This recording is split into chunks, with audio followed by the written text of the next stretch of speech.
ভাই কিছু বলার নাই, কিছু বলবো না, কেননা যে আমাদের দেশটা লুটে পুটে খাওয়ার জন্য ইন্ডিয়া আমাদের পিছু লেগছে।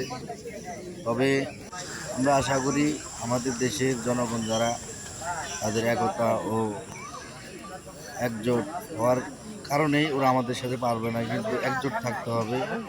থাকে না, অনেকেই থাকে না, থাকতে হবে একজোট। একজোট না থাকলে আমরা বিপদে পড়ে যাবো। ইন্ডিয়া আমাদের সাথে যেরকম করতেছে এটা অসম্ভব, অসম্ভব। আমরা ওদের সাথে আঘাত করতে না পারলেও আমরা পানির পথে যাতে ওদের সাথে পারি সেই ব্যবস্থা করতে হবে। আল্লাহ হাফেজ।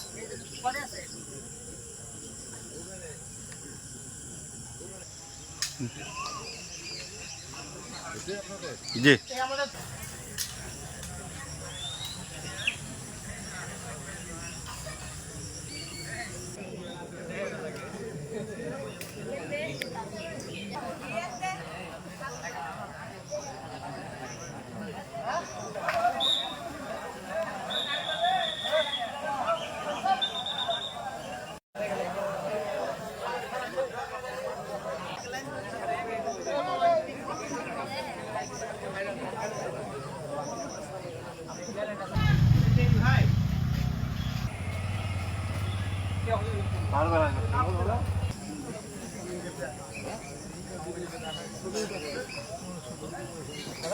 আমি চাই